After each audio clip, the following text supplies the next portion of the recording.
Welcome to the Cavaliers Sports Report. I'm your host, Mackenzie Moore, and today we have with us the voice of the Cavaliers, Jim Sloss. Jim, thanks for joining us today. Thank you, Mac. So we're going to start out just asking you, as you're the announcer for the Cavaliers, what got you into this profession? Well, many years ago, my son played youth football, and this is when he was, I think, in fourth grade, and now he's 23. The coach came to me and said, "Hey, Jim, would you like to announce a game?" I said, "How hard can it be?" And here I am. Nice. So what other things do you announce other than the Cavaliers? I am the voice of the Staley Falcons. That's a high school that is north of the river. So I do all their sports and do some stuff for Oak Park High School and just a variety of things. I do some announcing in the city of Mission. I'm the official voice of the Halloween Scare-a-thon and the Bunny Extravaganza. Nice.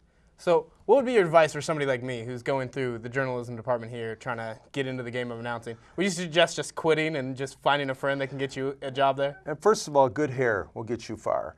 You've got a great head of hair, Mac. Well, thank you. You know, I think basically what I tell people, they go, "Jim, how do you do it?" And I said, "Well, I'm just telling people what they're watching. You know, you're a PA announcer.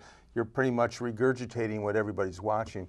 So it's not rocket surgery. So, you know, I'm thinking just go and do it. Just volunteer to do it. And the more you do it, the better you get. And once you sound good enough, even if you're not good, you sound okay."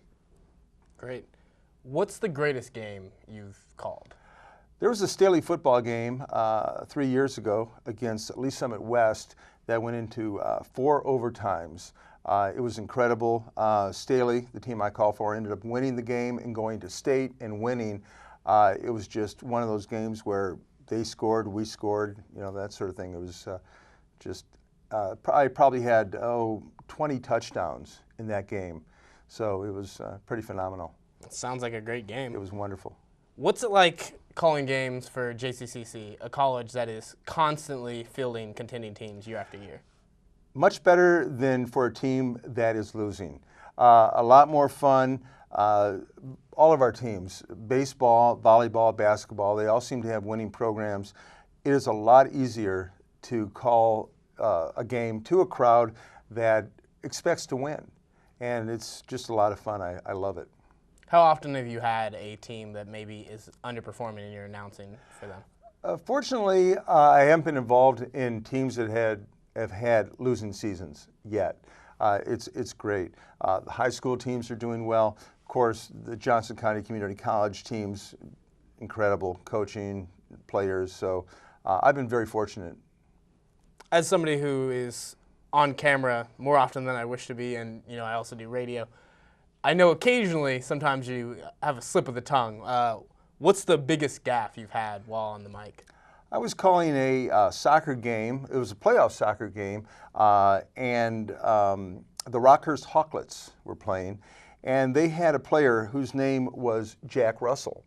And of course, immediately, you know, you're going to go to the dog, the Jack Russell Terrier. And I'm announcing, you know, I thought I was being clever, and I go, "And the Terrier, Jack Russell." And apparently, the coach didn't like that. I called the next day, apologized. The Russell family thought it was great. So, you know, you really don't want to try to be too funny when you're being a PA announcer. Yeah, sometimes you're an announcer, sometimes you're a comedian, but they pay you to be an announcer. So. Right, exactly. All right. Thanks for coming on, Jim. Thank you, Mac. That's it for this edition of the Cavalier Sports Report. I'm your host, Mackenzie Moore. Thanks for joining us.